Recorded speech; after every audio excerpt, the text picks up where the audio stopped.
All right, welcome in to episode we think 24 of the Fit Parent Podcast. Even though I think probably at this point it still has Dependable Dad on there, but we're getting there. We're making It does. moves. It does. I Well, shared it with some of I my I friends. talked to your husband last night about branding stuff, and I'm very excited about it. He's making a logo for us for the. So I was like, I'm not going to bother to change it until we put the new logo thing on Yeah. there. So once And we I've put been paying him in snuggle bucks. That's how he redeems his any that's favors he does for me. that. I mean, listen. No, There's like certain. actually snuggling. We can do that. Listen, I know the two of you pretty well. I don't know if I believe that. Honestly, if he does favors for me, Yeah. he does trade them in. But he's like, what he wants is adorable. He's like, can you scratch my back for 20 minutes? Like just like That's light. friggin' Megan's thing. Oh my gosh. The He's like, back scratch negotiations can are. you my head for 10 minutes? I'm like, Can you oh play my with god. my hair? Can you scratch my back? And I'm Oh, like, listen, I get that it feels amazing, but it does. I'm like, she always asks me like in bed when I'm basically asleep, and I'm like, you can Oh yeah. try, but like I'm gonna fall asleep. She's like, I'm like, what? She's like, this is terrible. I'm like, I'm asleep. Like, this is a little bit your fault for Bad expecting. job. Yeah, no, it'll be midday and he's just Yeah, having a day and stressed from work and he's like, I'm cashing in with a favor. I need you to scratch my back for 20 minutes. I'm like, cool. that I'm sounds. so glad I'm home. I'm so glad I work from home. So today we are doing the one about strength training. So this is part 6 on our series of the building blocks of fat loss. If you have not listened to parts 1 through 5, you should do that. I will run through again what these are and why they are in the order that they're in. So, and then we will dive into, as we have been, why is strength training or lifting, why is it this place in the hierarchy? I have the hiccups. Sorry. Why is it this place in the hierarchy? Why is it important to fat loss? What are we trying to actually do? What are we talking about when it comes to strength training? And then how do we go about implementing this? I'm going to also say, before we dive into this, that I did a 3-part series on how to build your strength training workout program. Mm-hmm. Those are episodes, I think, 14, 16, and 18, or 13, 15, 17, something like that. Those were good ones. I listened into those. Those are as comprehensive of actual nuts and bolts of how to build your strength training program as I could possibly put out or put together. And we will not get quite into that nitty gritty today. It's going to be a little bit more from 10,000 feet. But I highly, highly recommend those. Like, aside from this series, like that's maybe the best things that I feel like I've put together on this podcast. So those are definitely worth doing and talking about. So, we ready? Ready. And I'm also just like, I want to make sure your listeners are clear that this is the best thing you've ever done because I'm involved in it. That's what I said aside from this. No, I know. I'm just clarifying Yeah. for anyone who missed it. Mm-hmm. Like, this is the best thing. This is the best. Well, so I had this conversation with a few different coaches recently talking about the podcast. And I was like, listen, like we're on to something here. Like I'm on to something with Amy. Like there's a few different components to it. Like the analogy for fitness, we've been able to be wicked consistent, right? So the fact that we've recorded one a week for the last 8 weeks makes a huge difference. Mm-hmm. Like we're just doing it, and so now we're putting them out, and we have a backlog. Like we dropped yesterday the one about fiber, so we're 4 ahead of what's dropping right now, which is a huge game changer.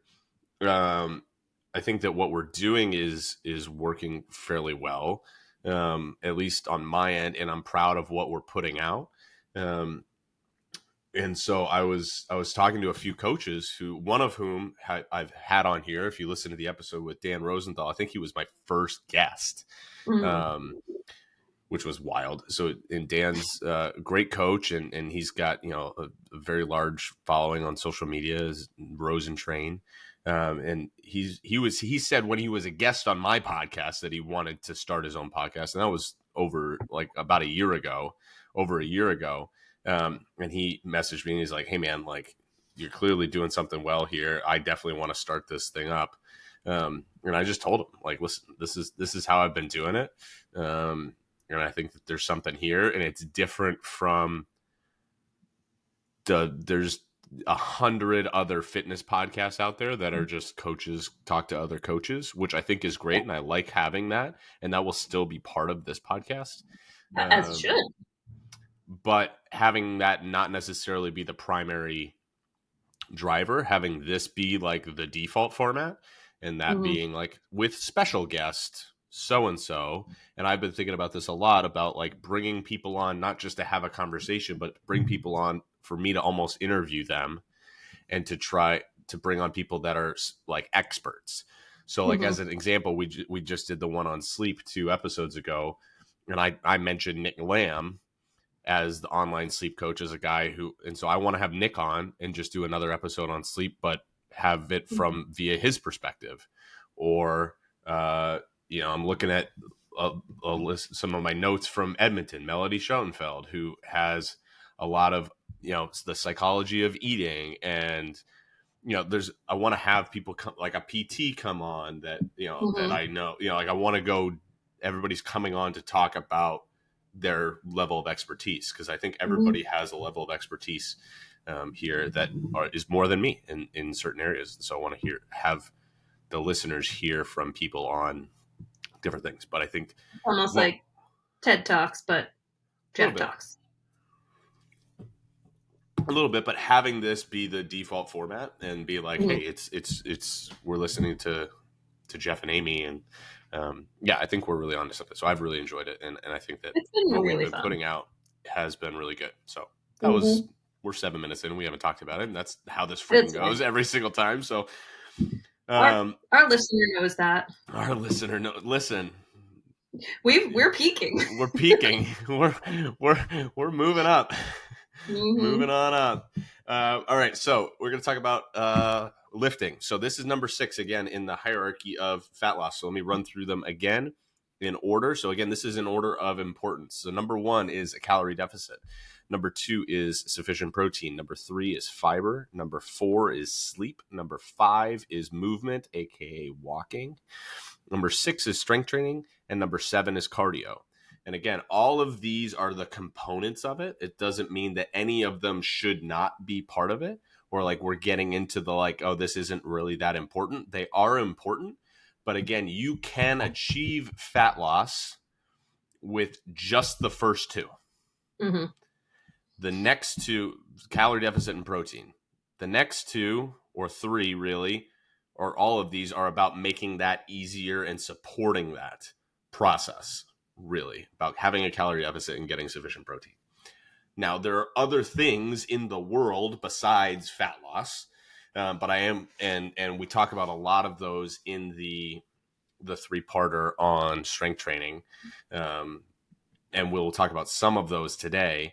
The value of exercise is not primarily for fat loss, hence why they are so low in this place, right? I've done a post that burning calories or you know, fat loss is like the 4th most important outcome of strength training, right? It's one of the things that it does, but working out is a really good thing to do for your health, but it's not an efficient way to lose body fat.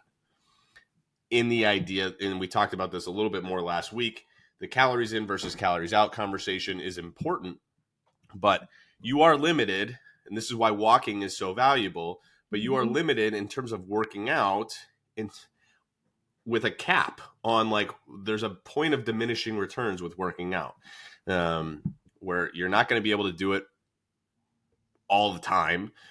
At some point you might get hurt. Even if you were a nut and you worked out 7 days a week for 2-3 hours a day, like, you could do that, but that's still not going to overcome a lot of nutritional things. And at some point you probably burn out from that. And there's also the balance of life. And Mm-hmm. like, all right, are you having any sort of a life? So I'll tell this story as we dive in here. So I was having a conversation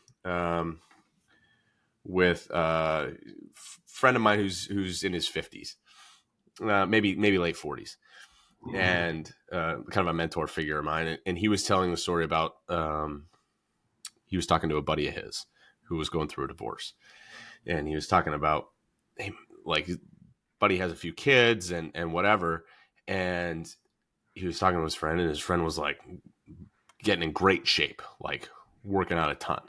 And he was like, well, what's been going well for you on the workout side of things? He's like, well, I've been doing like an hour cardio in the morning, and then I've been going to the gym for a couple hours after work, and do that, 5 days a week. And then the weekends I do a little bit of extra stuff. And and the guy was like, well, when do you see your family? You know what I mean? And he's like, well, just, I kind of get home and tuck the kids in, and then, I gotta go to sleep so that I can wake up and work out again. So don't really have a lot of time. And it's kind of like, well, listen, man, like, not super surprised that this is what happened. Mm-hmm. And I'm not saying that, but there's a balancing act to this where there is a point of like, life is lived outside of the gym. So I Mm-hmm. want to start with this, that life is lived outside the gym. So what you're doing in the gym is meant to support the rest of your life, unless you are a competitive athlete. But even then, you should think about this is your job, right? Bodybuilding and whatever, like, this is your job. But for 98% of people, working out is meant to support the life that you're trying to live, not become the life that you're living. Mm-hmm. And it's easy to kind of flirt with that line a little bit at times. And so we just want to be conscientious of that. Mm-hmm. And so, coming back to why is lifting where it is in this process. So, and why is lifting weights more than cardio? So we'll kind of come to this component. There are two benefits in terms of fat loss, three benefits in terms of fat loss for lifting weights. And this is where we're going to talk about the metabolism. Okay, so we've kind of touched on the different components of this, but this is metabolism basically encompasses the calories out part of the calories in, calories out equation, right? It's all the calories that you burn. And people talk about all the time, like, oh, my metabolism's broken. Like, your metabolism isn't broken. It just is going to go up or it's going to go down based on some factors. And there are four main components to metabolism. Number one, the biggest one, is called your BMR, basal metabolic rate. It's basically the calories that you burn just by existing. If you laid perfectly still or slept, like somebody put you under anesthesia for 24 hours, those are the calories that you would burn.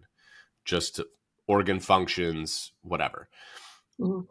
A lot of that, and we talked about this a little bit with the episode about why it's harder for women to lose weight than it is for men. But a lot of this is based on your biology and your genetics, right? Somebody who's 6'5" is going to burn more calories just by existing than somebody who's 5'1". Mm-hmm. There's really nothing you can do about that. Sorry, there's just not. The only thing that you can do to increase your basal metabolic rate, and this is where people talk about, oh, my metabolism slows down. It really doesn't slow down, that part of it, until after you turn 50. And even then, it's very, very slow. Where people do see their metabolism slow down is the rest of it, which is means just they're not moving as much. Mm-hmm. That's the active component. But the only thing that you can do to increase your basal metabolic rate is to put on muscle. And again, we Mm-hmm. talked about this a little bit in the episode about why it's harder for women to lose weight. Put on muscle because muscle requires more energy to maintain than fat does. So I've said this before, I weigh the same amount now as I did when I was in my worst shape, but I could maintain my weight now eating a lot more calories than I could before because I have a little bit more muscle on me than I did at the time. And so if you can build muscle, now it is not oodles and oodles and oodles. Like, all right, I put on 10 pounds of muscle and all of a sudden now I can eat 500 calories more. Like, no, it's not quite that much. And I'm not going to give a number to it because I don't want to get into the, right, this isn't really going to be that part of a math equation when we're trying to get that tight on it. Because really it's just anecdotal. Are you gaining weight or are you losing weight? And that's going to tell you what your maintenance calories are. But the idea, the premise is if you build muscle, you will burn more calories. So again, it's not going to be a game changer, but it can add up, especially when you combine it with these other factors. So the next biggest one, so 70% of the calories you burn is your BMR. About 15% of the calories you burn is NEAT, non-exercise activity thermogenesis. We talked about that last week. That's the walking piece of it, which is why walking takes precedence over these other two things. Okay, so that's 15%. 10%-ish, depends on the breakdown of your food, is the thermal effective food, which is the calories it takes your body to digest food. And we talked about this in the protein and the fiber segments of this, because those are the two where you're going to burn the most calories to digest them than the other way around. So if you are eating more protein and you're eating more fiber, as you should be at this point in the thing, then your thermal effective food is going to be closer up to that 10%. And you're burning more calories just by eating. So that leaves us 5%. And again, this is a little different, depends on the person, right? It could be 3%, it could be up to 7%, depending on how active you are. But it's not moving the needle a whole heck of a lot. But this is exercise activity thermogenesis, meaning the calories that you burn through exercise. And that is usually significantly less than the calories that you burn combined with all of these other things. So you're talking about 5% of your daily calories. Do not believe your Apple Watch. I'm just going to tell you right now. Do not believe your Apple Watch. I think I said this in the other one too. Like, they are so unbelievably inaccurate. Like, they can be inaccurate by 200%. Like, I never look at it for calorie burn. It just doesn't. No. It never works. I use it for heart rate. I use it for steps, and then I use it to receive texts while I'm out for a walk. Yes. Those are the benefits of it. And those are going to be, now the only way that you want to use that calories burn number is you could compare apples to apples within a workout as just a reflection of how hard were you pushing yourself, but you could get that same data from your heart rate, right? But that's really how it's measuring it. And so you could be like, okay, I was pushing myself a little bit harder here, but you also probably know whether you were pushing yourself a little bit harder, right? This was my issue with the Whoop. I think I said this in another episode of like what they were. It was the sleep thing, the recovery thing, and it was like, this is going to tell you, we're relying on a piece of technology to tell me how hard I worked. If I didn't have it, I would know how hard I worked, right? I would be like, that was hard, or that wasn't hard. I didn't really push myself that hard today, or I did. Like, you don't need a number to tell you, because you might look down and be like, oh, I feel like I worked really hard today, but I only burned 130 calories. Like, what was the point? And you're like, well, that's just not the right way to think about it. Because again, burning calories is not the primary focus of exercise. At best, it's in fourth place. And I'll tell you what the other three things are here as we go. But building muscle, 100% valuable. Now, you do burn calories when you exercise. So there is value to that, and that is part of the overall equation. However, know that it is the cherry on top, right? You can, with the same amount of time that you spend doing a workout, you could probably, if you walked that same period of time, you would probably burn 80 to 90% of those calories, depending on how intense the exercise is, right? If you had an hour to work out or an hour to go for a walk, do the workout, because there's other benefits to it, right? If you want to go do the workout, but you can also go for a walk and it's going to be basically the same amount of calories, it's going to be a coin flip. It's really not a huge difference. So don't do the workout for the sake of, I'm going to try to burn as many calories as I can. But it is a benefit. It is absolutely a benefit, and it's part of the equation. It's part of the equation for fat loss. So it has value in that way, but it is not the primary benefit. So strength training, building muscle, it has that benefit versus, and we'll talk about cardio because there's a ton of benefits to cardio. But why cardio is not higher on this list is because, one, you're not building muscle. So the only benefits of cardio are you are burning calories while you're doing it. And that's the benefit. Versus strength training, you're burning calories while you're doing it. And it's probably relatively comparable. Again, you might be talking 50 or 60 calories, but that's at the end of the day not going to be the big, and you probably make up those 50 or 60 calories over time by building some muscle. But the other benefit of strength training is something called, the analogy is EPOC, EPOC, which is exercise post-oxygenation consumption. Basically fancy words for the calories that you burn after the workout. So there was a big craze for this when HIIT was a big thing. And it still is a little bit, but it's not quite as big as it was. But everybody's like, you do HIIT for 10 minutes and then you burn calories for an hour after the fact, right? That was exaggerated beyond the point of ridiculousness. But there is, and HIIT is not quite doing it to that extent. There's value to HIIT, right? And we'll talk more about that and we'll do HIIT, and we'll talk about HIIT during the cardio side of things, because I think that there's value in HIIT, high intensity interval training, and most people don't know what the hell they're talking about when they're talking about HIIT. Like, you can't do an hour-long HIIT class because you can't be high enough intensity for an hour. Like, you can't do it. So anything calling itself a HIIT class is really not that. That doesn't mean it's just not HIIT. It's probably a workout class, but it's a boot camp. It's whatever. It's a good workout class, but it's what it is. The calories that you burn from, if you force your body to build muscle, and we'll talk about what does it look like to strength train to build muscle. But the purpose of strength training is to break your muscle down so that it builds back up stronger. Like, you want to go in and you want to make your muscles say, that was really hard, what Amy just tried to make me do. I didn't like it, how hard that was. I need to be stronger so that the next time this crazy lady tries to do that, it's not so hard. That's what your body is doing. That's what it's saying as it goes through this process. And so that's what happens when we break down muscle. You have to take it, and we'll talk more about progressive overload, but you have to take it to the point of, like, that was hard, and it forces your body to adapt. Because if your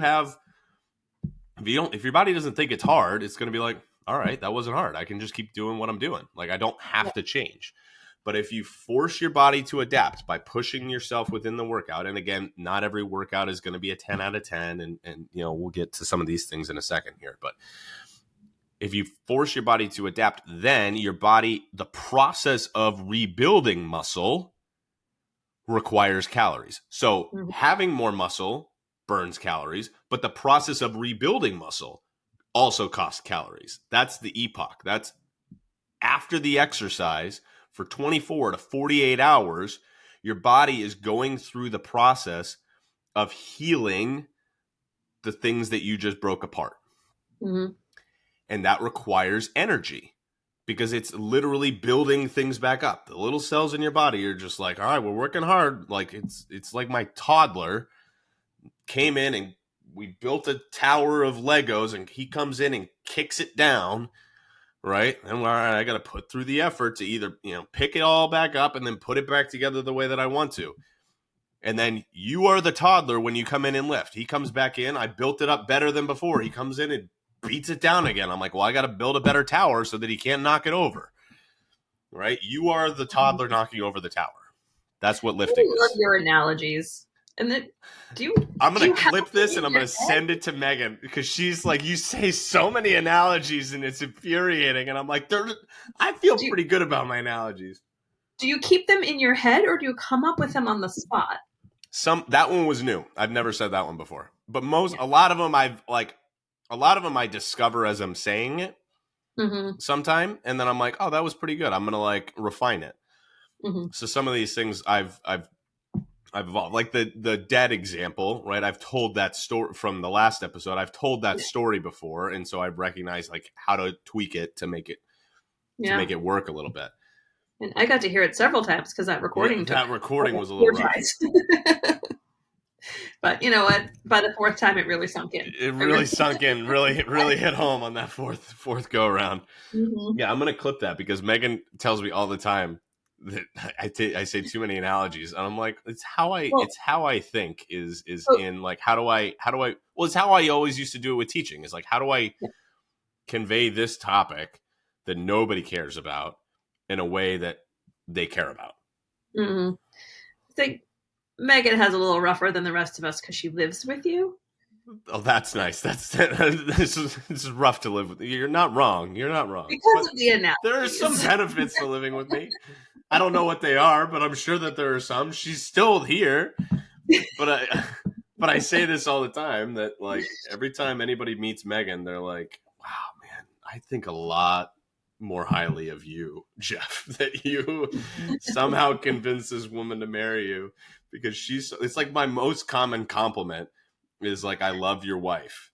And I consider it a compliment for me because it's like, it's the most common thing that I ever hear from you is like, I love Megan. And I'm like, listen, I do too. Like, you're not going to hear arguments from me, but it's my most common compliment that I get. Anybody who meets her is like, man, she's so great. And I'm like, you're right.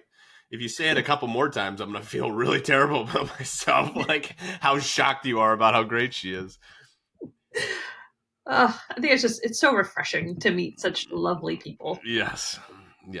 Well, I've known it forever. Like I tell people all the time that like when I first met Megan, like she walked into my education class, I was like, this girl's way out of my league. And it was accurate. Like that was an accurate portrayal of reality, but I was like, there's no chance she gives me the time of day. And so I like fully expected that not to be the case.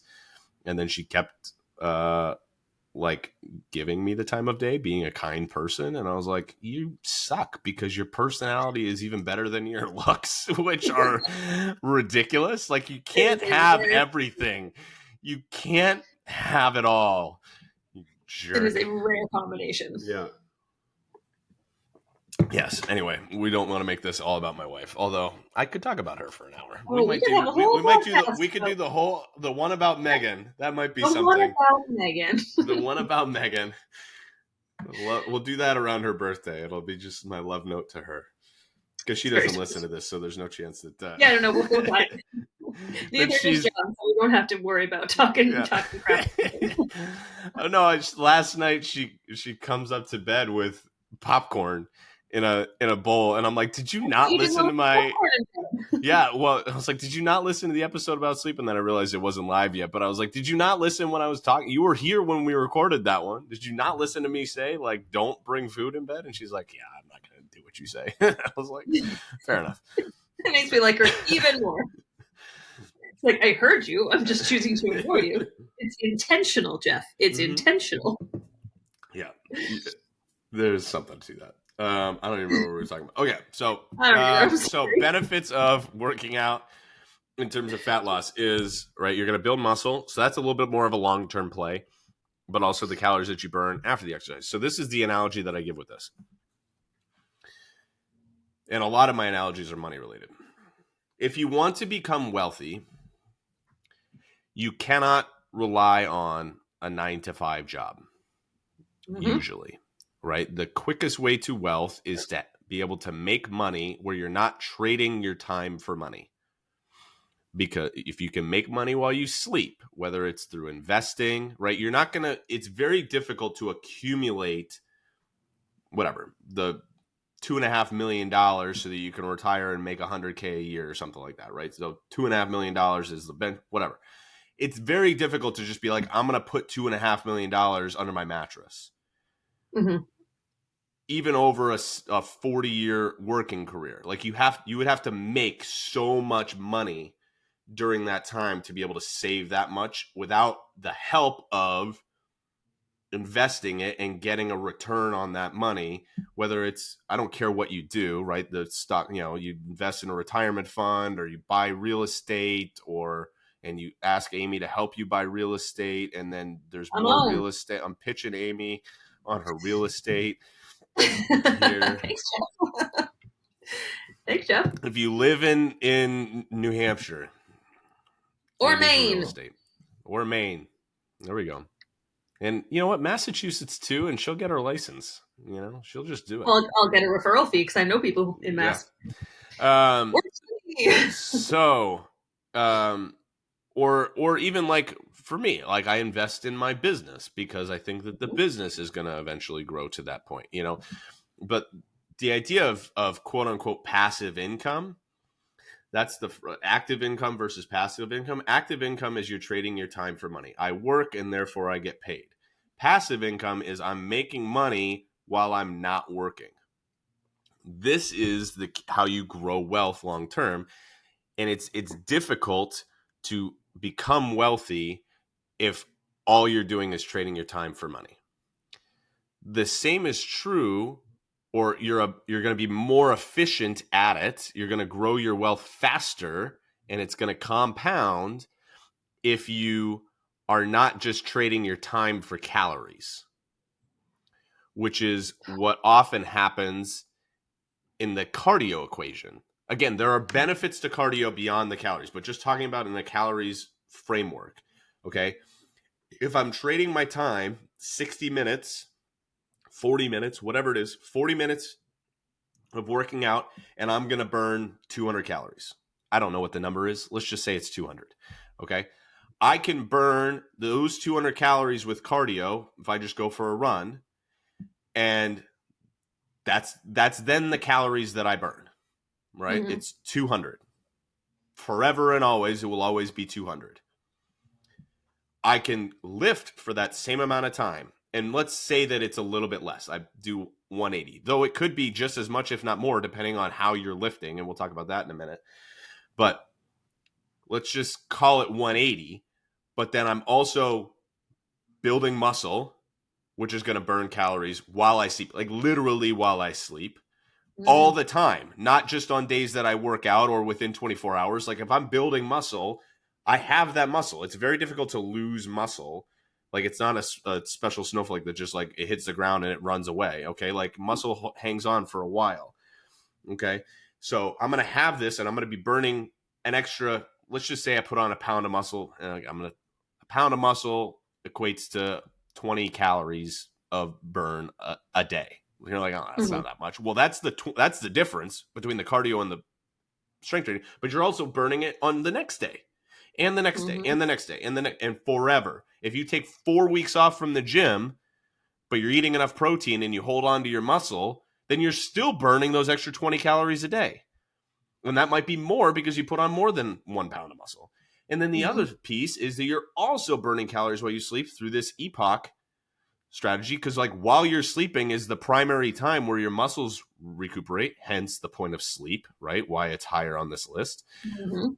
If I'm sleeping and my body is rebuilding during my sleep, then my body is burning even more calories during my sleep, because it's like, all right, finally Amy's chilling out, we can build back up from the chaos, right? Versus if I go for a run. Again, there's benefits to running and calories, and it's simpler to do that, and you can't, for the benefits of lifting, you don't usually want to lift every single day. And so if you have a desire to work out 5-6 days a week, you probably aren't going to lift for all of those days. And so throwing cardio in there is good, and you do burn calories during it. And so that's why it's part of this equation. But why is strength training above cardio? Because you're going to burn calories while you sleep. You're not just trading your time for calories anymore. You're trading your time for other benefits. The next piece, the last piece of this is when people say, I want to lose fat, okay, the outcome that they're looking for, right? Or people also often don't say, I want to lose fat. People say, I want to lose weight. But they usually, what they actually mean is, I want to lose fat. Sometimes it's just like, I got to lose weight for health reasons. But usually when you're starting to get into an aesthetic goal, meaning like how I look, we're really talking about I want to lose fat, I want to get leaner, or the common phrase is I want to get more toned, right? Mm. It's not quite as popular now as it was in when we were growing up. Yeah. But it's still there. Like if I say toned, almost everybody knows what I mean. Okay. In the idea of like it's leaner. It's not like, oh, I'm the Rock, like I got all kinds of muscle. But I'm leaner, like I got the kind of I have maybe abs or something like that. Maybe I don't care if I have abs that show, but I have like, a little bit of a leaner waist and my hips are where I want them to be. And like I got the hourglass figure for women or the upside down Dorito figure for men. Like that's the idea that I'm looking for. I want to get leaner and toned and have my muscle. Like you don't want to look like you have a ton of muscles, but toned really is like I have muscles that show. Now Mm-hmm. they don't look like boom, boom, boom, boom, boom, but like you have muscles underneath. And so the way to do that is you have to have muscles to reveal. Mm-hmm. You have to have muscles to reveal. And so building some of that muscle, however slowly, because it's difficult to build muscle while you're in a calorie deficit. If you're newer to strength training, it's easy. It's easier to do both. And Mm-hmm. if you've been lifting for longer, it's pretty hard to do both. Um, and it's also a slower process to build muscle. Like at the beginning, like a pound of muscle a month is like the very top end of what you're going to be able to put on usually 1 to 2, depending on who you are. And some of this is depending on genetics, but like I've been lifting now for 8 years. I mean, longer than that, but like consistently for 8 years. If I put on like 2 to 3 pounds of muscle in a year, that's something. Like you start to reach, this is my math teacher, it's a logarithmic curve, meaning like it comes up and then it starts to plateau. It never stops, but it just slowly moves up at that point. So yeah, I did go to school to be a math teacher. Yeah, you did. I was just Mm-hmm. listening to our protein episode the other day just because Mm-hmm. it's curious how much you could hear my dog in the background, and it Mm-hmm. was a lot. You could hear her a lot. Mm-hmm. But I was reminded of the when you went to your conference and you got to Mm-hmm. solve the fancy problem in front of Yep. everybody. Show my skills. Mm-hmm. I mean, I haven't So used my master's degree and I can't tell you how long, but I have well, someday. I have it. I got letters after my name. There. Yep. Um, yeah. So this is that idea is, can I have that muscle to show off? And so combining strength training with the sufficient protein is what allows that helps even more to hold on to muscle that exists, potentially even grow some, which now we're getting into. This is where it's like the holy grail of fitness is simultaneously losing fat and building muscle, which you can do oftentimes in the very beginning of this process, where the scale may not move much at all, but your measurements are going down. So you're like, Mm-hmm. man, the scale is exactly what it was, but I'm 4 inches less. Right. So this is the talking about like I look very different now at the same weight. I had to go down and then come back up. But like you kind of simultaneously, it's the inches are down, but I built the muscle up. Right. So this is kind of that if we get to this point, especially at the beginning, for clients who are doing this for the first time, I have to talk to clients about like, hey, the first month, 6 weeks, 8 weeks of you doing this, the scale might not move at all if you've never lifted before and we're starting to lift.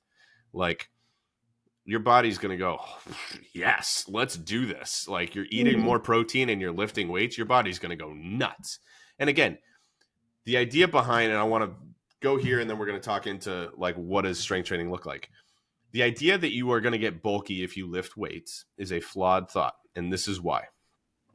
Just look at all the dudes in the gym trying to get big who can't. You're not going to get jacked accidentally. Okay. The analogy that I did at one point was not lifting weights because you're afraid that you're going to get bulky is like not learning to swim because you're afraid you're going to be Michael Phelps. Like, it's not impossible, but it's friggin' hard, and you'd have to do the things that Michael Phelps did. Like that dude, he I saw an interview. He said there was it 4 years or 8 years straight or something like that? He was like, it was 4 years straight. I swam 365 days a year. I was in the It must pool. have been so pruny. Well, he was a fish, basically. Like he's built like a fish. But like you're not going to accidentally become the most decorated Olympian of all time. Mm-hmm. In the same way that you're not going to accidentally look like a bodybuilder. Like there's a reason why it's a sport and those people are nuts. Like you have to do so much more to make this happen. Now, you can get toned through consistent strength training. You can look the way that you want to look, but you are most of the best quote unquote figures that you see online are not built through running or cardio exclusively. There is some form of strength training to build muscle tone, right? Mm-hmm. So we do need to do strength training. Mm-hmm. I'm going to take a little breather. Thoughts on anything to this point? I mean, it all makes sense.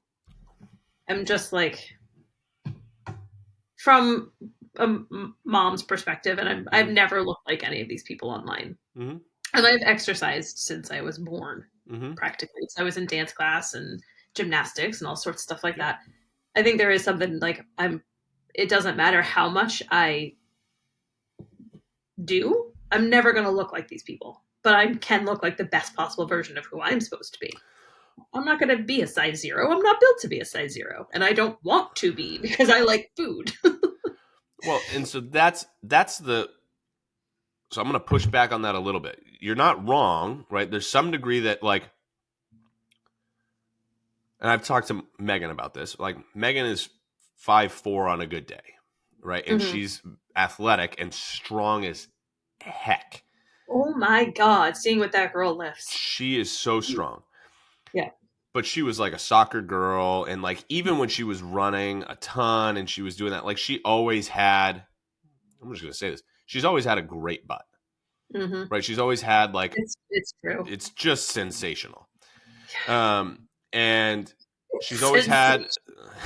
had she's always had like muscle definition in her Yeah. lower body in particular. Like that's kind of a little bit how her body is structured, being a little bit Right. shorter. She has two of her best friends in the world are like 5'6", 5'7", and they're just a little bit longer because they have more room to put all this. And so they naturally do not have quite as much definition as she does in their lower body, but it's a little bit easier for them to like, all right, I have long, slender legs sort of thing.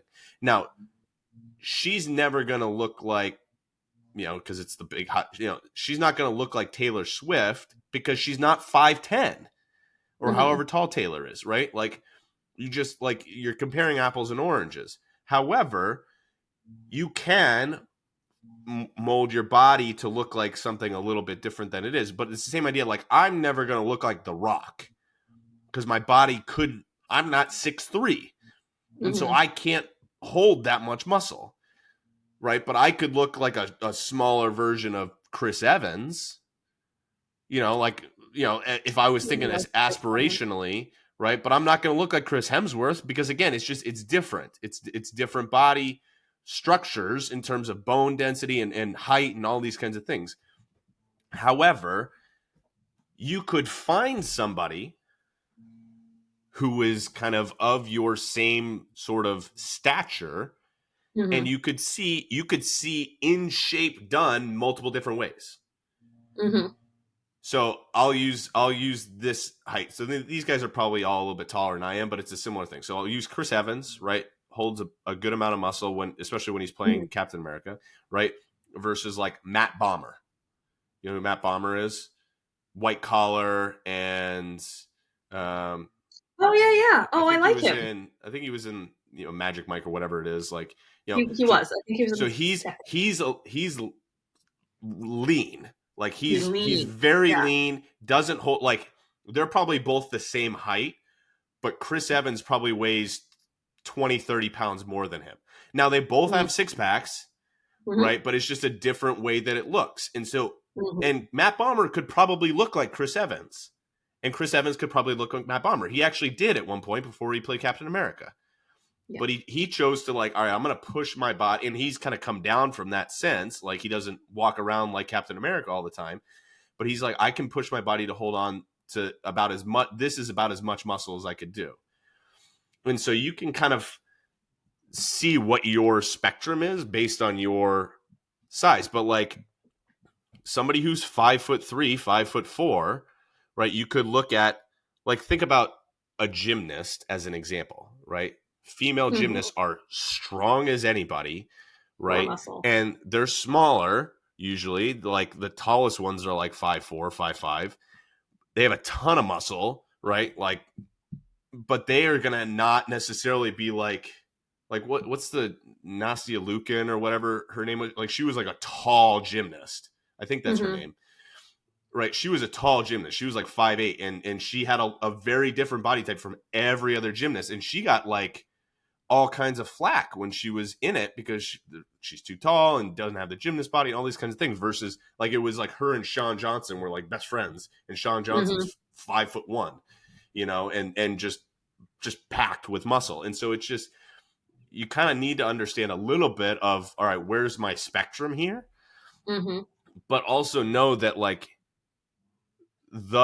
you can still get lean, and if you want the slenderer look, you can get that, and it's just a matter of that's a body fat conversation for the most part.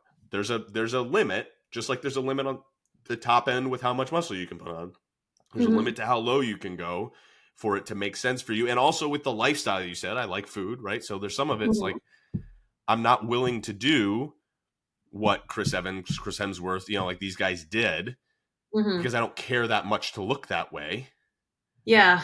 I just heard who's the guy from Guardians of the Galaxy? Chris Pratt. Chris Pratt, yeah, Chris Pratt. I saw an interview with him and he's like, "Yeah, I look great now. I feel great. I look great." yeah, He's like, "I don't enjoy eating anymore." He's like, "I just eat for fuel. I don't eat for enjoyment." He's like, "So I had to make that choice. I yeah, had to be very intentional with this. I'm either going to look like this or I'm going to eat like this. They can't happen at the same time." yeah. And Of course, there is a medium between them, yeah, but yeah, like if you hear any celebrity ever, and we're getting a little bit off the rails here, but I think this is an a important little bit. conversation. If you hear any celebrity ever do an interview about like what did they have to do, right? Because this is what happens anytime that they ever get in, like John Krasinski from The Office when he was in 13 Hours. I know he's your man crush. Oh, I love him. So when I he was in love him. 13 Hours, he got like all ripped, and there was this famous picture that came out, and you're like, all right, Jim from The Office is just Yeah, got abs on abs. And he did an interview with Kimmel, and he's like, Kimmel was like, what did you have to give up? And John Krasinski said, fun. yeah. He's like, I just Happiness. gave up all fun and it was fine. Or Rob McElhenney, who was in Always Sunny in Philadelphia and now owns Yeah, AFC Wrexham with Ryan Reynolds, Ryan Reynolds. did something, and he posted a photo and he joked about like I don't know why everybody doesn't do this. All you have to do is get a studio to pay for the whole thing, work out 6 days a week, have a private chef, and everything's calculated for you, and do all the best recovery things, and it's your job, and so you just do it all the time. Like I don't know why everybody does, like as a joke, Yeah, and because he looked great, and he went from what he was in Always Sunny to this, and it's like understand that these guys are doing things that are not the average thing, and it's part of their job to look that way, and they have to do the more extreme version of it because they're getting paid for it. It's the same reason that bodybuilders do what they're doing. They're getting paid to do it. Athletes are doing things because they're getting paid to do it. It's different than you and me walking through our lives, and this is the gym is your life versus yeah. um, meant to support your life. And so we have to find and navigate that the middle ground for us that we want it to be. And the answer can be wherever you want to, but for every step you take toward physique, you take a little bit of a step away from ability to have whatever you want. Hmm. Now you can have a lot of what you want. Like there's a pretty happy place where it's like I can be lean and confident and have the body for the most part that I want to, and energy and strength and whatever, and still be able to enjoy myself. But I'm not enjoying everything that I'm not eating everything that comes my way. And I'm also not working out all the times that I, Mhm. like I'm also not quite as lean as I could be. Right. That's kind of the space that I live in. Right. Like, could I be a little bit leaner? Could I be a little bit stronger? Could I be a little bit bigger? 100% I could be all those things. But am I willing to not drink margaritas and have pizza or things like that? I'd rather not. Like, I would rather enjoy these things a little bit more and not be quite as lean.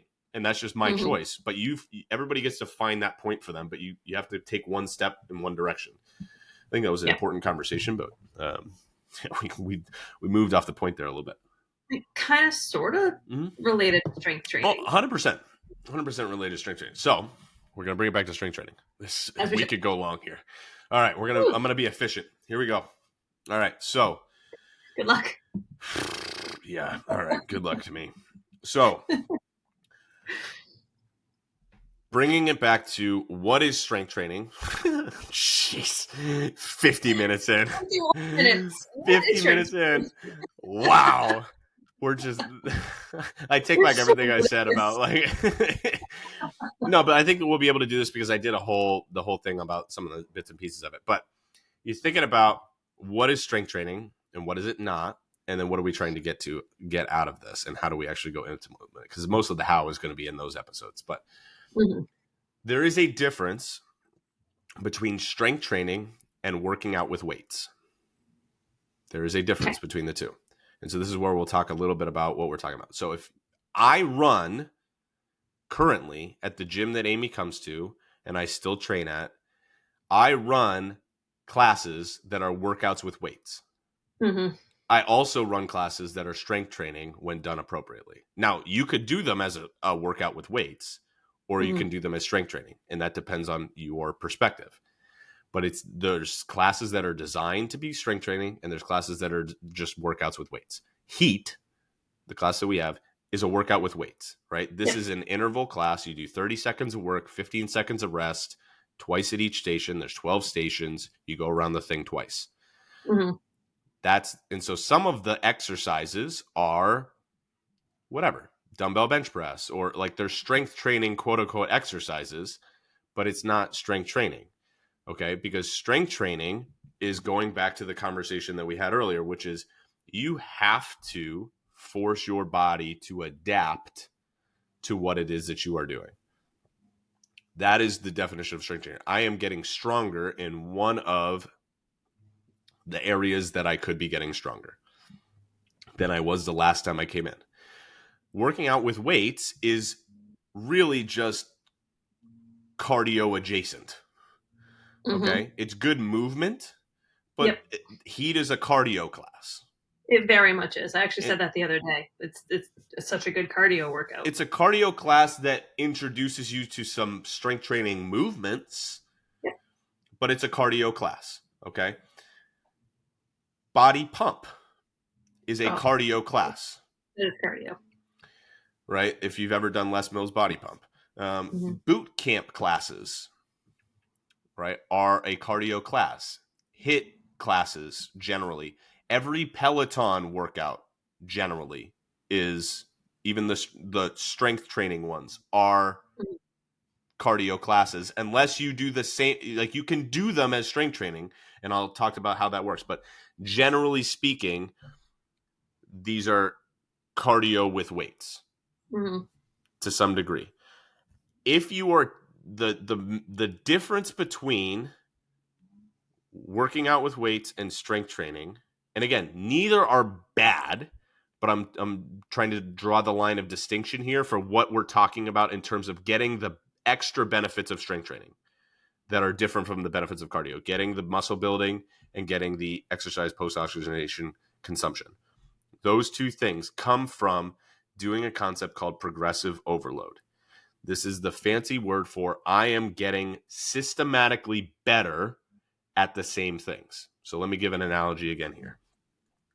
I start a new job and I walk in, and the first day, my boss says, all right, Here's the things that you're going to do. You do these 5 or 6 things. Okay. I do those things. And the next day I come in and the boss says, okay, you did these things. All right. So let's be really specific. First day I come in and I'm in the mailroom. So I'm doing mailroom things. Okay. The second day I come in and the boss puts me in the copy room. And so I'm doing copy room things. The third day I come in, I'm on the reception desk. The fourth day I come in, I'm in the kitchen. The fifth day I come in, I'm the janitor. And every day I come in, I do something different. All that teaches me to do is to be adaptable. Mm-hmm. Not a bad thing, but I'm not going to get good at anything besides being adaptable. I'm not likely going to advance beyond the opportunity for maybe like, hey, they're adaptable, but really not going to get much better at this. I'm probably not going to make a lot more money and things like that. The way to get good at your job is to come in and they say, all right, this is the thing you're going to do. And then you get good at that thing. And then they give you either more things to do or they move you to a harder thing to do. And then you get good at that. And then you go to another thing and another thing and another thing. This is progressive overload, which is I'm getting better at doing the same things over time. Mm-hmm. So doing a unique exercise or a unique workout every time you come to the gym is not going to be strength training. Mm-hmm. It's going to be difficult to do strength training. I should say that. It's going to be difficult to do strength training that way because you're not going to be able to systematically improve on those same things. You need to kind of repeat movements, repeat exercises to watch yourself get better at them in a few different ways. So the most common way that people think about how do I get better at an exercise is, all right, I'm going to do more weight, right? I did 20 pounds last week. I'm going to do 25 pounds this week. That is one way. Or I'm going to do more reps, more volume. I'm going to do, I did 8 reps last week. I'm going to do 9 reps this week. Or I did 2 sets last week. I'm going to do 3 sets this week. Those are all absolutely accurate ways, but they are not the only way to do progressive overload. All right. Progressive overload is just, again, forcing your body to do more than it did last time. You could use better form, better control. You could go slower. You could go faster. You could add a pause. You could complement one exercise with another exercise and force the body to respond a little differently than it did before. You could increase your rest so you can go heavier. You could decrease your rest so you have to respond quicker. All of these are different ways to force your body to adapt. So you're not stuck in like, okay, I'm going to do the exact same thing every single time I come in, but I'm trying to move the needle a little bit at a time over the course of time. Mm-hmm. And that forces my body to do just a little bit more. So then it goes, that was hard, but not so hard that like I can't function. Mm-hmm. And so I'm going to come back a little bit stronger. And then you come back a little bit stronger. And then your body goes, okay, the next time that Amy does 155 pounds on the deadlift, I'm going to be good to go. And then Amy throws 160 pounds on the deadlift. And the body goes, well, crap, man. Like I was ready for 155. I wasn't ready for 160. I got to get back stronger because she's going to be nuts and do 160 again next time. And then you do 160 again, but you do 6 reps instead of 5. And it's like, son of a gun. I thought I was going to do 5 and she did an extra rep. Like, what a jerk. So then it gets stronger. Yeah. And then you come back and you say, all right, I'm going to do those 6 reps. And then I'm going to get out and I'm going to cut the weight in half. And I'm going to go from 160. And then I'm going to get an 80-pound kettlebell. And I'm going to do 6 reps with an 80-pound kettlebell right afterward. And your body goes, well, son of a gun, man. I thought we got to rest after the 6 reps. Mm-hmm. I got to get more endurance. Mm-hmm.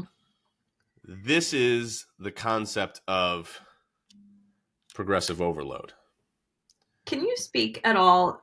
I don't know if you're familiar enough with this. I'm sure you are. You're you. But forever we were hearing lower weights, higher reps if you want to stay lean, more weight, less reps if you want to bulk. And to me, that has never really jived. But like everyone has heard that. It's my favorite one. So The thing that I think about with this is the scene from The Office in the episode, the prison yard one with Prison Mike, and they take them all out into the parking lot for outdoor time. And then Yeah. he pops the trunk and he goes, "Who wants to work out?" And he pulls out 2-pound dumbbells and he goes, "I'm not looking for bulk, I'm looking for tone." Like that's like the comedic variation on this, right? But I even still remember it from P90X, which was what I Yeah. was doing right before I finally like it clicked for me, where I was like, P90X ain't it for me. But Mm-hmm. whatever his name was, Oh, I don't even remember. Jeff All I something, I remember is think. Billy Blanks Yeah, from Tybo. he was, but so his thing was like 8 to 10 size, 12 to 15 tone. Like he said it all the time. It's still in my head. I can hear it. Yeah. No, Okay. no. All right. So let me tell you, there are different exercise systems and things that you're going to do, but bulk, you're building muscle regardless. Now, if we're going to get into the nitty gritty of like length of muscle and some of that, like you can do that, but again, that's like we're getting into the bodybuilding type thing where it's really, you're not going to notice it unless you're doing some extreme things. Okay. Mm-hmm. So it's like, let's get 90% of the way there and call it good. Because most people don't need to get into these little bits and pieces. But the thing to think about is 3 to 6 reps. The primary thing that you're going to build muscle in every rep range. Mm-hmm. You're going to build strength in every rep range. But each rep range is going to have different primary benefits and then auxiliary benefits. Okay. So primary benefit when you're in like the 3 to 6 reps range is strength. Anything less than that, 1 to 2 reps, is just absolute strength. It's just a test, right? You're not actually growing muscle when you do 1 to 1, 2, or even really 3 reps. It's like 4 to 6 reps. 1, 2, and 3 reps, you're not really building a lot. You're more testing what you're capable of. But 3 or 4 to 6 reps, the primary benefit of that is strength. You are also building muscle during that. And again, we go into this in the 3-part thing as well. 7 to 10, 11, 12 reps, that's called hypertrophy, which the primary thing for that is muscle building. It's time Mm-hmm. under tension, like how long is the muscle being worked. But you could Mm-hmm. also get that same amount of time under tension with 5 reps and just go slower, right? So it's Mm-hmm. not clear cut this way, but generally speaking, 7 to 12 reps ish is going to be hypertrophy focused, which means that you're doing a little bit more muscle damage and trying to force your body to grow back some muscle and things like that. That's the primary thing, but you're also getting stronger during that time. You're also building endurance during that time, because then when you go above that, 12 or 13 reps and above, the primary benefit is muscular endurance, which Mm-hmm. is, but again, you're still building muscle at that point, and you're also still building strength at that point. You're just building them differently. The way to think about this is an analogy of running. So Mm-hmm. 3 to 6 reps is like a sprint, like a 100-meter sprint, 100 or 200-meter sprint. The 7 to 12 is like the 400 or the 800-meter race. Okay, so it's like you're going hard, but it's not a full go sprint sort of thing. And then endurance is the mile and up. Mm-hmm. Okay. Actually, you could probably even, the way that they do it in the Olympics, the mile is kind of that mid distance sort of thing as well. So you're probably talking about 2 miles to marathons. Okay. Now, running marathons doesn't necessarily directly translate to sprinting and vice Mm-hmm. versa, but Mm-hmm. there's more of a relationship between sprinting and running marathons than there is from running marathons to sprinting. Okay. Okay. And also, you can look at the body types for the people who do this. Okay. It's not because, I want to be super clear about this. Why are the marathon runners super skinny generally and the sprinters wicked jacked? It's not because of that. It's a byproduct of the training for it. Mm-hmm. If you're running a marathon, then you're probably running a crap ton, like 5 hours a day, Mm-hmm. sort of thing, different variations on it. So you're burning a lot of calories. And also, you don't want to carry a lot of calories because it's a lot of One. repetition. A lot of a lot of weight to impact. run So you with. want to be as light as you can on your feet. Sprinting, it doesn't matter how much impact you are. You're trying to go fast. And so they're going to get stronger because you're trying to be explosive. And they're probably also not training for as long because you can't sprint for as long. It's not a sprint then. You have to rest. This is why I talked about HIIT workouts are not an hour long. Like you can't Mhm. do true maximum effort exercises for a long period of time. You can't do your 1 rep max lift for 12 reps. Mhm. Like you just can't do it. Like I could not say to you, Amy, all right, well, you did 155 on the deadlift for 5 reps yesterday. I could not say to you, all right, Amy, now do 20 reps of that. Yeah. You can't do it.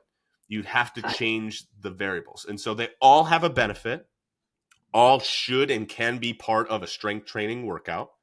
Mhm. And you progress them a little bit differently. Right? So when you're progressing your absolute strength, you're mostly focusing on the weight or the reps. That's usually the way that you do your progressive overload.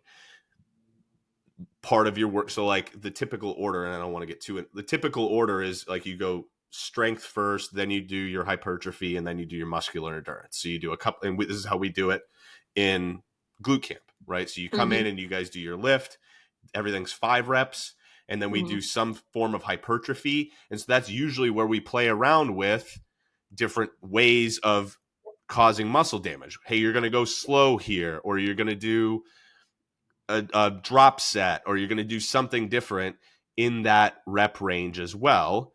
And then we do some sort of endurance finisher, which always sucks, but we do it at Always the end. sucks. But This round isn't as bad. Last well, round I wanted some it's a mercury. smaller muscle, but like you think about that and you're like, that's still strength training, right? Like you're doing that. And you're like, this is not working out with weights. This is, I'm taking this to failure. Like I'm taking Mhm. this to the point where like I literally, like when we did that Bulgarian split squat thing, Oh, legs were I shaking. hated People were it. not making it to the end, Yeah. forcing the body to adapt. Right. And it wasn't because it was like, oh, I don't have the endurance. It's that my muscles can't handle this. It's not like I'm Mhm. running out of breath. It's that my muscles Right. can't handle this. I've forced my muscle Right. to fail.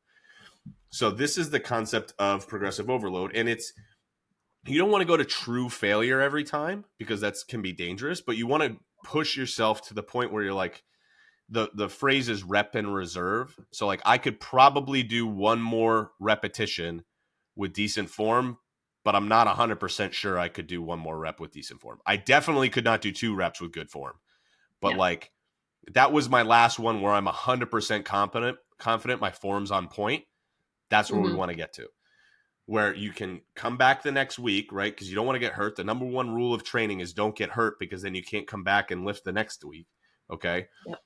But you pick a couple of, you do a couple of workouts. How do you do this, right? Again, listen to those episodes, but because I literally say like the first episode is how should you break down your week? How many days should you go? What should your workout split be? Like again, really go back and listen to those episodes because we dive deeper into all of these things and we talk about progressive overload, what exercises to do, all of these types of things.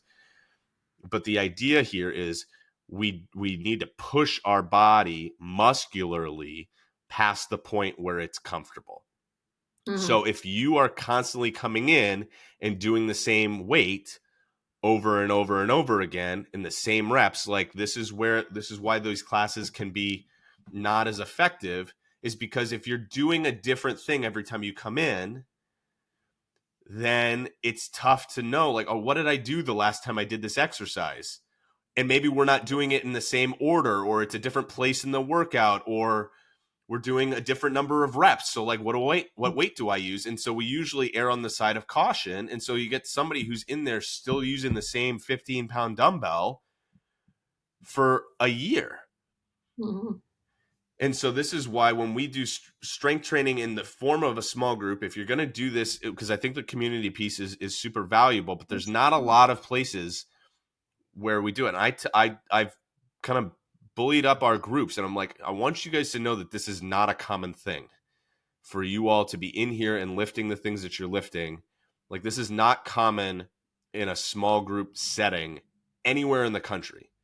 Like, Mhm. and I've talked to coaches who do this, and the cream of the crop. You've heard me say it on this episode before. Luca Hochevar, who runs a gym out of Seattle, he like wrote the course on small group training that everybody in the industry accepts. This is the best course on small group training that there is. He is the like one or two best at doing small group strength training in the country. And I Mm-hmm. watched a session of his, and I was like, my people could hang with these people, and some of my people would be the standard in this class. Mm-hmm. And that's unbelievable.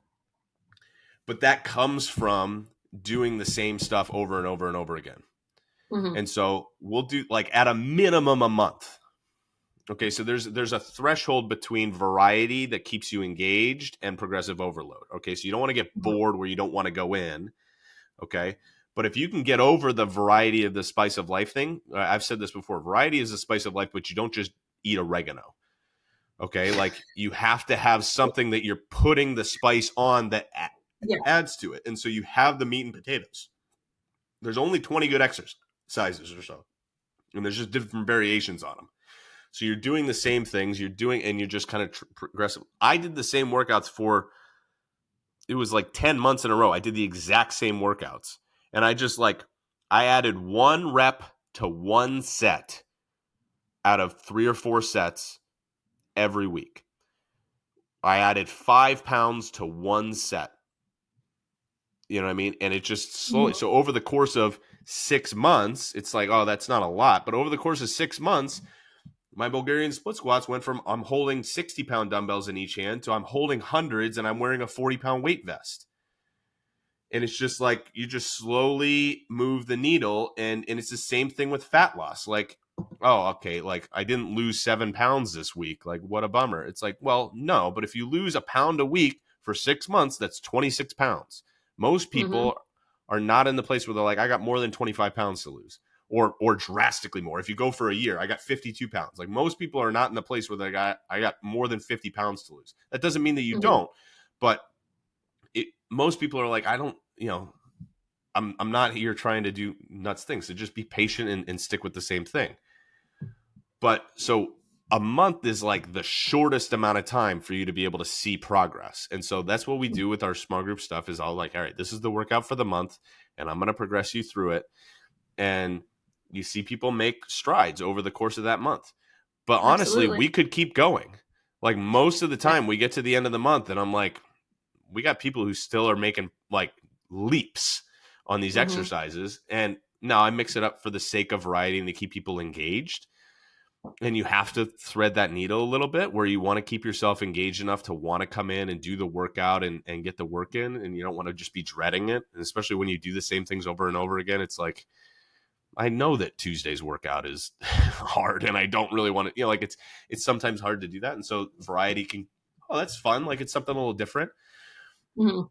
but you have to be pushing yourself if you're constantly Yeah. coming in and you're doing different things. This is where consistency matters. Mm-hmm. Okay, like if you're doing all right, 1 week I do 3 workouts, the next week I do none, and then I do 2. It's hard to string together that consistency. So find a number of times that you can do that are doing it. So where I want to kind of finish here is thinking about like a structure, because how do you do workout classes? Because you like workout classes, and I know you love How do that I do community. And so, and I think there's a lot of benefit to them, but we need to think through this in a way that's going to make the most sense in it? Yeah. terms of goals and what are we trying to accomplish. And Mm-hmm. and some of the classes that we do at the gym are could be strength training if you're diligent about it. Some of them are easier to do as strength training and some of them are Mm-hmm. not strength training. Like the Yeah. easiest ones to do, and this is not to toot my own horn, but I've said this before, like the 3 coaches who run classes, me, Meg, and Kelly, I live on the spectrum between strength and cardio. I'm all the way over on the strength side. Yeah. Kelly is almost all the way over on the cardio side, and Meg lives somewhere in the middle. That's not to Yeah. say good, bad, or indifferent, because you do some lifts in Meg's classes, but it depends on the class you come into, and you're subject Mm-hmm. to the trainer, and they're trying to do something for everybody else. And so it is Mm-hmm. hard if you're doing a group training session to do strict strength training. So finding if you can find that, great. But oftentimes you may need to supplement group classes with actual strength training a Yeah. couple of days a week. And you think about the group classes as these are fun to keep me engaged. And this is a little more of a test of what I'm able to do versus Mm-hmm. like this is actually moving the needle for me. And so you kind of have to find that. So talk to me like as you think about this and throughout this whole conversation now, Mm-hmm. where are the things that you see for you that you're like, okay, what are the things that I want to stick with, and then how do I supplement around that, and we can kind of go back and forth on that. Yeah. So I tend to, I only do the classes because it's a lot of the social time for me. So I'll do the Tuesday heat class, which I enjoy. Yep. Wednesday pump, I think I could replace. Mm-hmm. I enjoy it, Mm-hmm. but I could very easily replace that with something more dedicated strength training. Because what worries me about pump is I hurt my back a few months Yeah. ago, and I worry almost every time I'm in there because you're trying to keep up with the pace of Yeah. the music, and that sometimes just in my head I'm like, this is dangerous. I'm gonna wreck myself again. I don't want to rip any exercise in general, right? Oh no, But it's so fun. with every exercise, especially for parents, you need to think about the risk versus reward. Mm-hmm. Okay.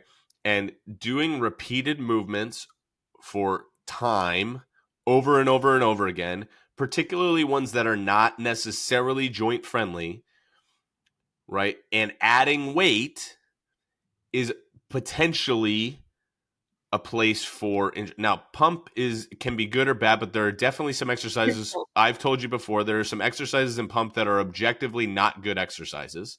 Upright Mm-hmm. rows, as an example, are not a Oh, good barbell upright rows are not a good exercise. In my opinion, I think there are people who are smart who disagree with me, but I have not seen anybody who's like, oh, we have to get this. And the only mm-hmm. people who make that argument are bodybuilders.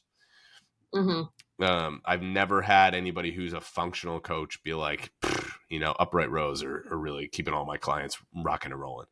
Yeah, it's a super enjoyable class, but Yeah, it's a cardio class, and it is. if my goals are to replace some of my cardio because I'm looking at what I do and it's mostly cardio. Yeah, If I replace it, then that's the one for me that's schedule wise easiest yeah, to replace, and it also because of my back stuff and my knee stuff, it'd just be easier yeah, on my mental load to yeah. not be stressed out the whole time that I'm there that I'm going to hurt myself again.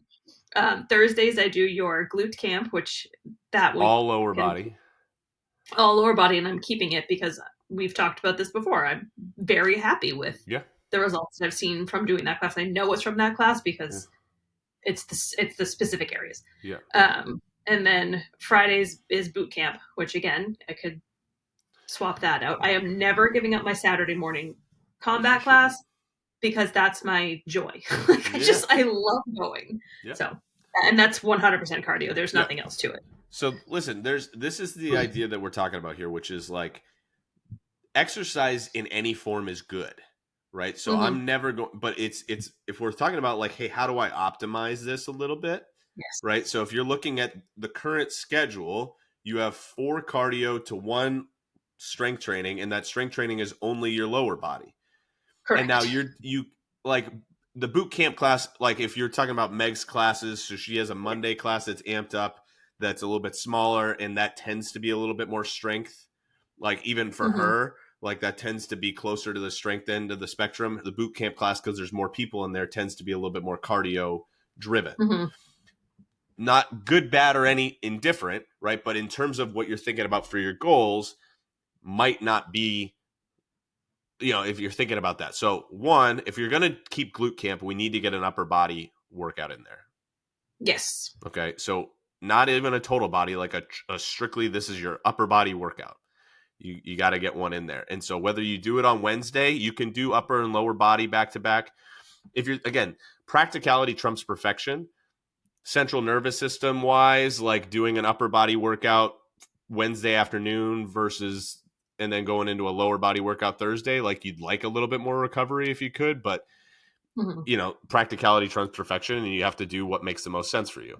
Um, but that would be something to put in there, right? So you do an upper body workout, and then you have your cardio. You could do heat Tuesday and Saturday, and I would Mm-hmm. not do a total body strength training on Friday after doing upper body on Wednesday, lower. So like if you go to Yeah. boot camp, and this is where a mindset thing matters.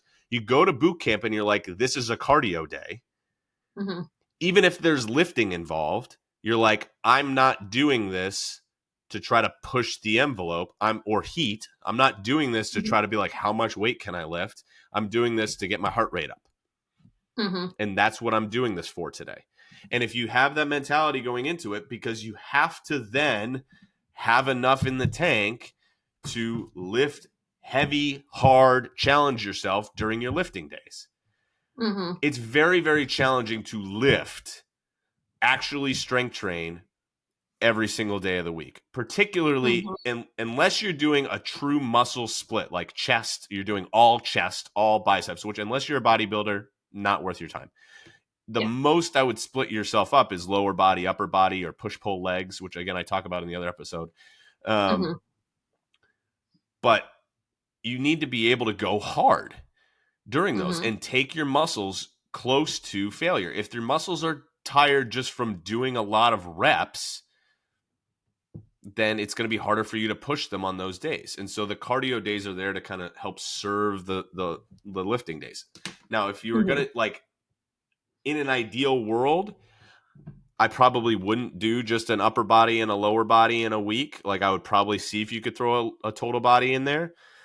I'm gonna have room for that on Mondays. That's what I've decided. Mondays is where you could do that. And again, so you could either try to make Meg's class be that, but you're a little bit subject to whatever she decides to do that class. But Yeah. you can generally do that, um, or you can do it on your own.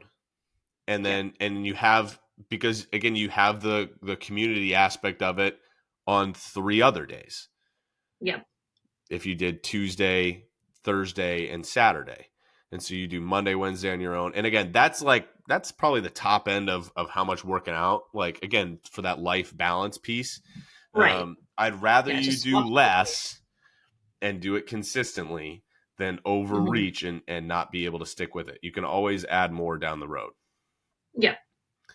But even just swapping out pump would be like, that would be the easiest. That would be the first thing I would do, right? Like Yeah. before you add Monday, swap out pump for an upper body day and just see how that works. Now you're just training the same days that you were training Mm-hmm. and mentally go into heat and boot camp as cardio days and then see how you're doing. And Mm-hmm. if you're like, if I feel like I have the bandwidth for it, then I'll do Mondays as a strength training day as well. Mm-hmm.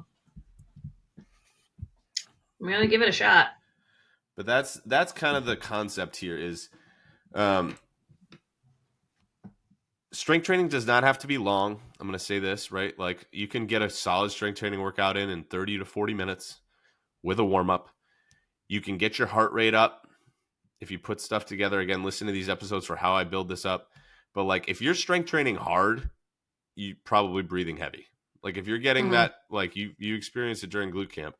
If you get to the end of that last rep or two, you should probably be like, that's a lot.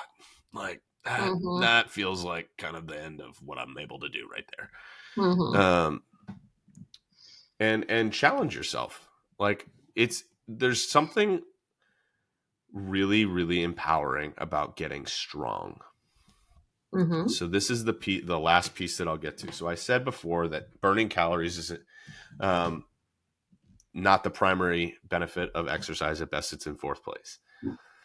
So I talked about strength training. Some of the benefits in terms of fat loss are, the muscle building and the EPOC piece of it.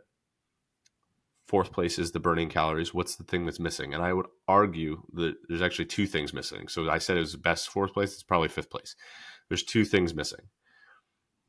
One, as we get older, we lose muscle. Mm-hmm. And once it's gone, it's hard to bring it back. It's not impossible, but it's harder to bring it back. So build it up while you can. Mm-hmm. And so then you can maintain it for a long period of time.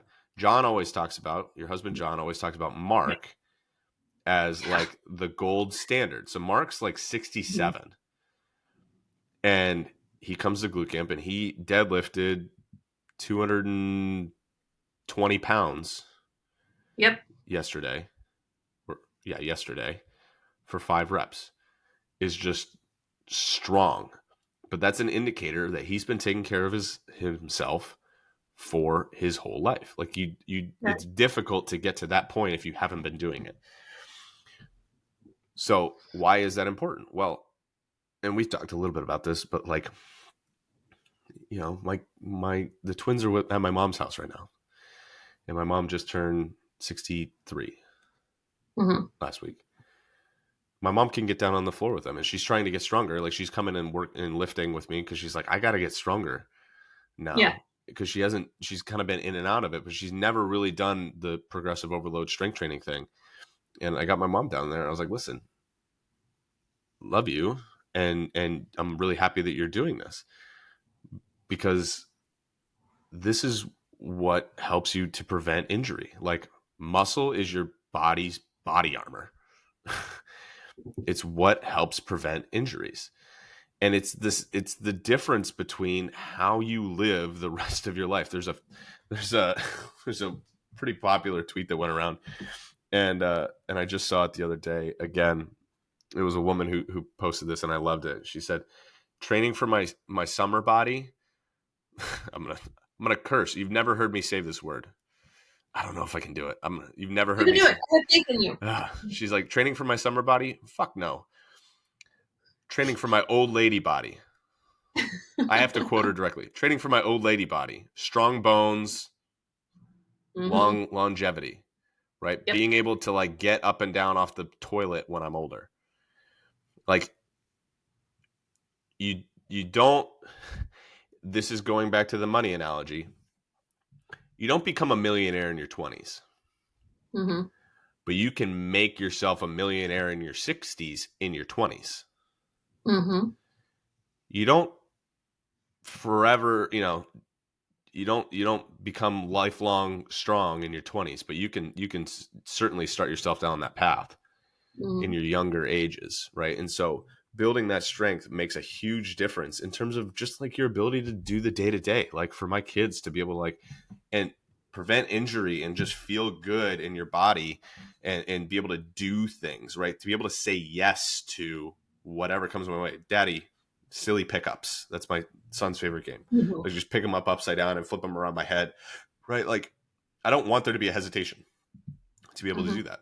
Now, and we'll talk about this on the cardio thing, I also just ran circles around my house last night carrying Charlie for like 20, I timed it, 23 minutes. Just, we ran straight for 20. I did basically a 5K in my living room, holding my daughter while my son chased me. So like, cardio's for the kids as well. But strength training is like my ability to get up and down off the floor, to like move stuff around, to be able to do things. And I also posted this thing the other day, and I'm going to get into these two things, but my two favorite like strength training moments, viral internet moments, are the Master Chef dad, who his daughter is there trying to take the lid off the thing in a height of a competition in the finale, can't do it. And she's like, I can't get this off. And dad's watching, all stressed out. And she runs over to him after like 45 seconds of trying, and he just rips the thing off. Like, dad is strong. Like, mom is strong. I saw this again the other day. Like, it was a woman it was from a fellow coach of mine. She was doing an interview with one of her clients, and she said, I grew up thinking that exercise was to make you smaller. My kids are going to grow up knowing that exercise is to make you stronger. I like that. Stronger is empowering. Stronger is something that you can control. You can't fake muscle. That's true. You can't fake it. Like, you earn it through consistency, and it's a badge of honor. You can fake a Lamborghini. You cannot fake muscle. And any woman who owns Spanx, know you can fake skinny every once in a while too. Thin and fit are not the same thing. Mm-hmm. Like we all, and this is a post that I'm going to do. I just have to figure out exactly how I want to do it. But we all have the friend who just eats candy all the time and is skinny, and we kind of hate them a little bit. And you're like, A how do you, lot of it. yeah. And you're like, right, you know what I mean? But they're not healthy. Yeah. They're not healthy. They're actually the opposite of healthy. And I also know people who are incredibly fit, but there's nuances to this, right? So like, all right, now we're an hour and a half in, but this is Oh like, my god. but I gotta go pick up my I kids know soon. I gotta go to a call here, but we're gonna finish with these two things. My father-in-law, I think I've told you a little bit about this. For those people who don't know, my father-in-law is an amputee. He lost a leg from an infection, and one of the just the best human beings in the entire world. Love my father-in-law desperately, and but as you would imagine, right, there are a lot of complications that come from being in a wheelchair all the time, and so his back, and so he ends up having all these kinds of things. So he had a back surgery somewhat recently, and he lost a lot of blood as a result. Like, this was a Mm, pretty intense back surgery. It was 2 days, and it was nuts what they did, and he lost a ton of blood, and and he lost a lot of weight as a result of this because he couldn't eat anything, and it was nuts. He had so much muscle that he was still holding on to. One, from the amputation, right? They've said like the fact that he had all this muscle is the reason why he survived even the first of several amputations. He had 4 different amputations to get to where he is now. He survived all this, but it's also like why he survived losing all this blood. Like holding on to this muscle has saved his life. I have clients who I know who have cancer, mm, and having weight on, even if it's a little bit of body fat, is literally saving their life from the chemo. mm-hmm. I also have people and clients who I know who have lost weight not for a healthy reason. And everybody's like, "Oh, you look so great." And it's like, "Well, it's called depression. Like that's a depression diet." Right. Like joking about it, but it's like, or I had I had a friend, she had a stomach bug, and she was like, she couldn't eat anything for like 3.5 weeks, and she lost Mm, like 25 pounds. And now she had been trying, you know what I mean? But it wasn't like, oh, that wasn't like, oh, she got wicked healthy in those 3 weeks. It's just she lost a lot of right. weight. So this is not the only metric of this. So you can, Mm, but muscle, you cannot fake, and is not determined by outside factors. You control the muscle piece of it, mm-hmm. and it's empowering. So I would argue Absolutely. that's up there. And then the second benefit of exercise is it's good for your mental health. And Oh my god, so good. I will do a whole other episode on that, but and we need to wrap up because we're an hour 32 here. This is, jeez. Yeah. I was thinking that this one was gonna be quick. I'm gonna be honest with you. I was gonna be honest with Well, no, there's no way. you. But There's anyway, no way. so hopefully that was valuable. We talked cardio next time. Wrap this up, and then we're gonna get into the other pieces that make this easier. Probably after that, we'll come back to the A and B conversation. I think you and I will first before we go to that. Just a little break. Okay. Excited about that. Um, so again, I want to reiterate, please do go and listen to those exercise things if you have curious. And it's also to be just quite not to, I'm just going to pitch coaching in general. It's helpful to have somebody tell you how to do this. I still have a coach. Mhm. I've been doing this for a long time, and I still have a coach. Somebody who tells me what to do because it just helps you do it better. Mhm. So have It somebody to does. help you get better. But get stronger. I'll see you in the weight room, and we'll see you next time. Thanks so much, gang.